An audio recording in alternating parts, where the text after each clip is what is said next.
Hi everyone, today I'm going to show you how to access your contacts on an Expo React Native app.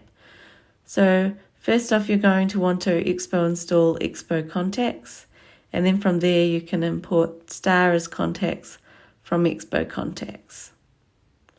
I'm also just going to import use effect because I'm going to inside that request for the permission to access contacts, and also load my contacts. So the first thing I'm going to do is I'm going to use this use effect hook. This is just basically going to mean that my code is run when my component mounts, and it'll be run once.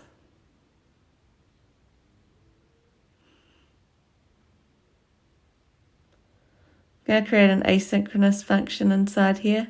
What that's going to do is it's going to go ahead and request permissions and then load the contacts.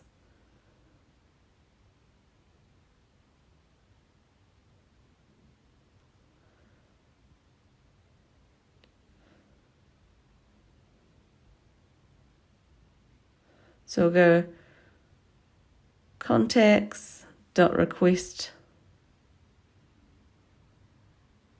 permissions async. Cool, now that we've got that, we're going to go ahead and check whether the status is equal to granted. That means the user has granted permission.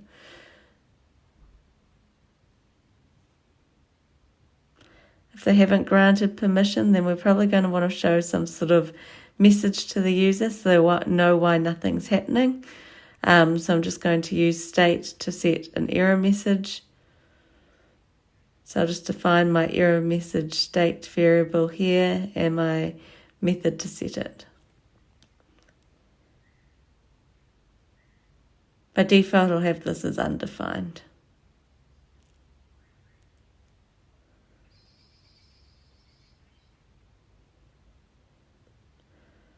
So if the status is not equal to granted, the user hasn't granted permission to use the contacts. So we're going to want to let the user know so that they can make any changes if they do want to allow it.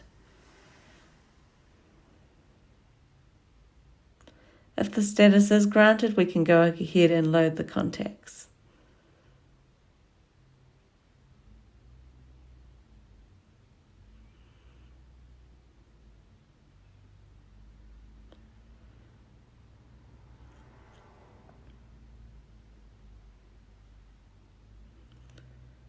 So we want to call this get contacts async. That's just going to load all the contacts, and I'm going to specify some options that I want to load. So what I'm going to want to specify is the fields that I'm wanting to load here.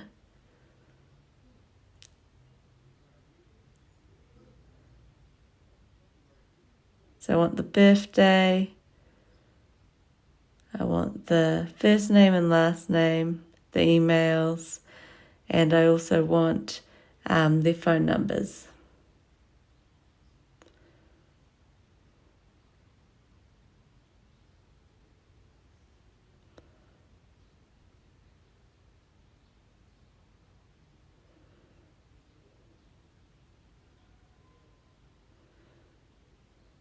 Cool, now that I've got all of those, I can go ahead and use any data returned.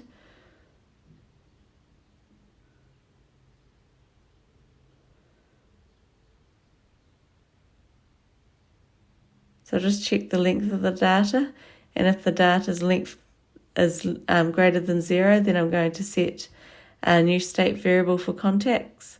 Otherwise, I'm just going to say that there's no contacts available.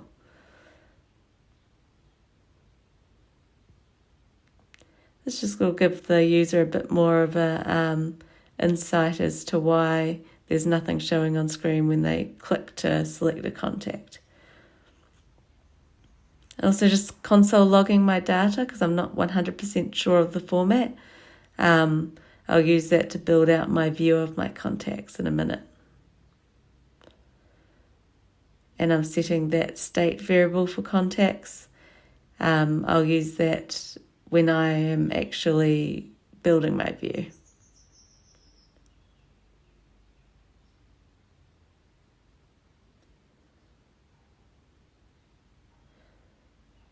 Cool, so now that I've got all that, I can save that and it'll reload my app and request my permission. I'm going to give it permission because I want it to work. And then if I go over to the terminal, you can see the contacts have been logged to the console, and you can see all these different properties against them, like their phone numbers, their last name, first name, birthday, all that sort of thing that I've requested. You can sort of see here. So now that I've got that data and I don't need it anymore, I can remove that console log.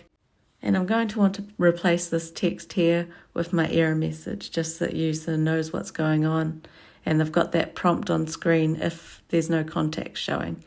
So next up, I'm just going to want to create a method that's going to get the contact rows. So what I'm doing here is just calling that from within the view and also defining it. So if the context.length, context is not equal to undefined, then I'm going to want to show a row for each contact. And if it is undefined, then I'm wanting to say that I'm waiting for my contacts. So that would just be if my contacts are still loading.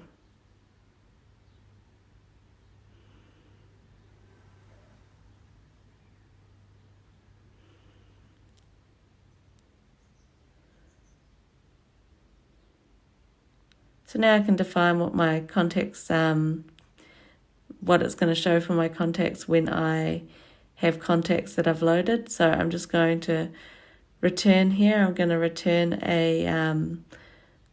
the map of the contacts to a particular view. So this is going to return multiple views that basically represent the contact. And I'm going to have that index there because I'm going to use that as a key against each individual row.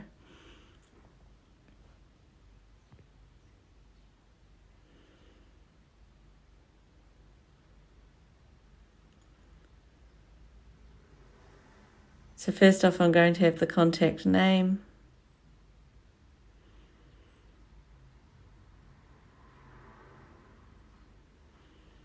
Just checking the actual field name.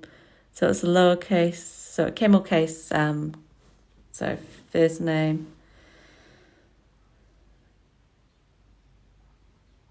And contact last name.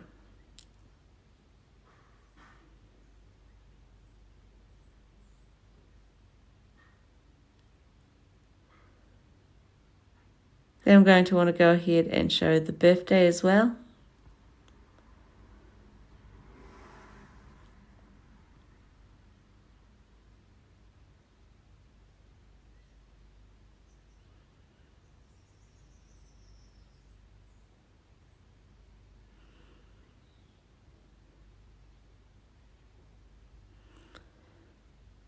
So basically for the birthday, it's contact.birthday.day, month, and year to represent the different parts of a birthday.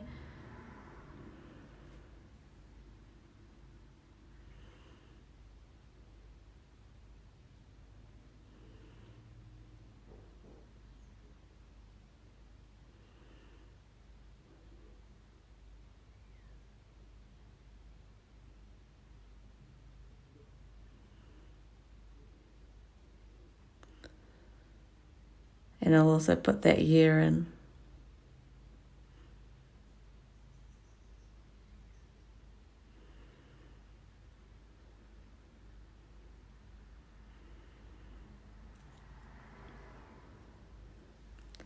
Okay, so it's having issues accessing the birthday month and day and year. The reason for this is that this contact that it's on must not have a birthday set. So what I'm wanting to do here is I'm going to want to check whether birthday is undefined. If it is, then I'll return undefined. Otherwise, I'll return my text component with the birthday. So I can do that with this ternary operator right here.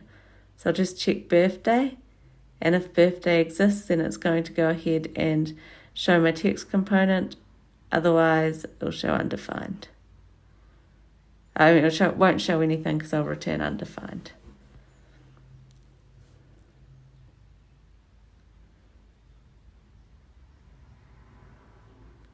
All right, that's right. It needs to be contact.birthday. Cool, and you can see nothing's returned, and that's just because I forgot to return from inside my map. So now that I've added the return statement, it should go ahead and show you the contacts. Cool, so you can see I've got a few different contacts there, I think about 5. Now I'm going to want to go and show a bit more data about them. So the other data I want to show is the phone numbers and the email addresses. Those both exist in lists, so I'm going to want to create another function to get the mapping of them just to keep this code a bit more tidy.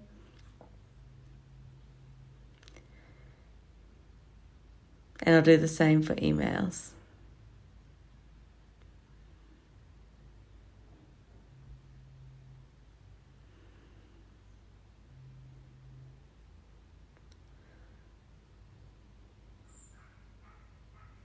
I'm going to want to pass the contact through so that we know exactly which contact we're getting the phone numbers and emails for.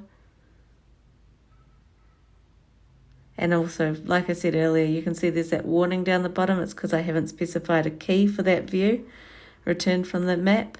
So I've done that now. Now I'm going to go ahead and define my different functions. So get phone numbers and get emails.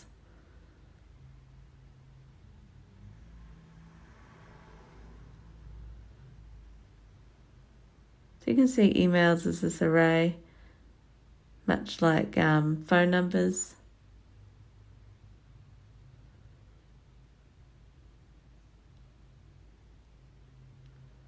I'm just checking whether phone numbers is undefined or not, because if it is, then I'm not going to show any phone numbers.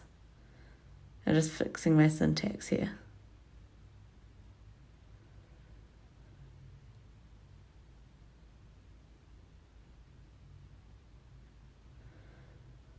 So if there's phone numbers, then I'm wanting to return the contact.phonenumbers.map.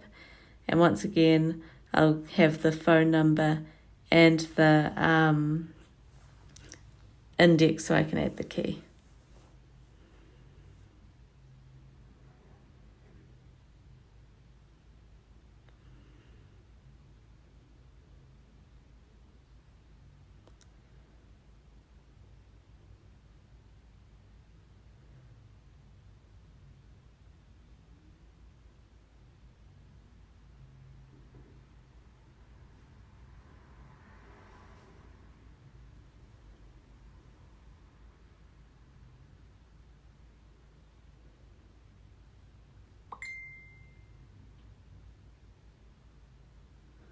So if I go to phone numbers, you can see I've got a label that's going to represent what phone number the person's actually looking at. So I'm going to use that label.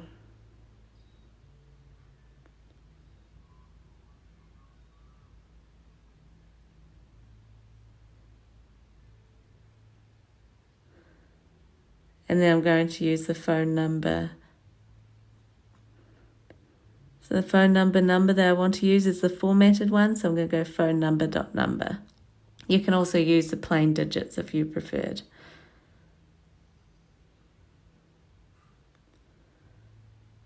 And then I need the same thing for the get emails.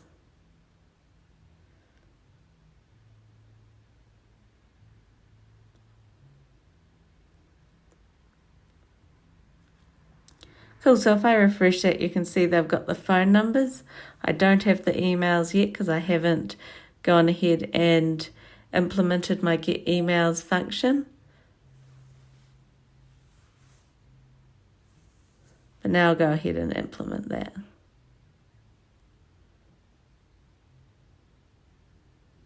So once again, I'm wanting to check whether emails is undefined. If it is, then I'm going to want to return nothing because there'll be nothing to display.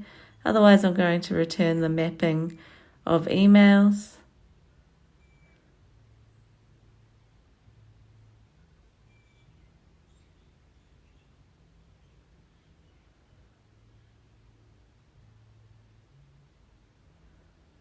And once again, I'm going to use that index as the key.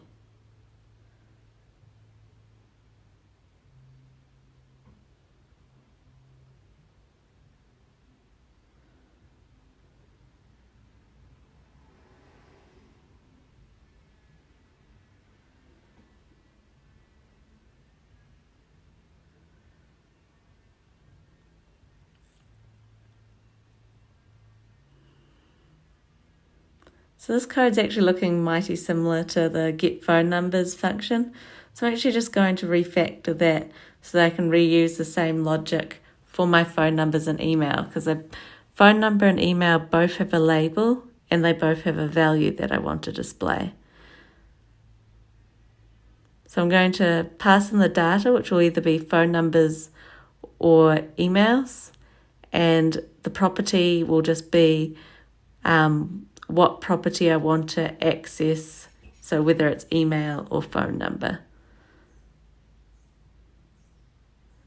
Because I've got slightly different properties for each array object. So yeah.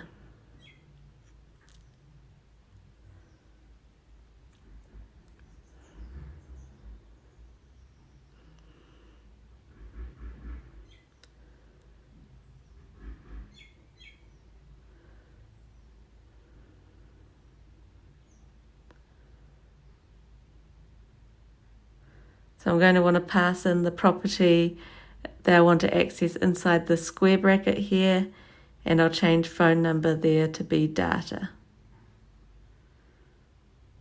And that's basically going to do the same thing as previously, except it's reusable for phone numbers and email. So I'm just going to change my methods to call the get contact data function. And I'm going to pass in the phone numbers when I want to get the phone numbers and specify that I want the number property. And I'm going to do the same thing for emails, except I'll pass in the emails and I will get the email property.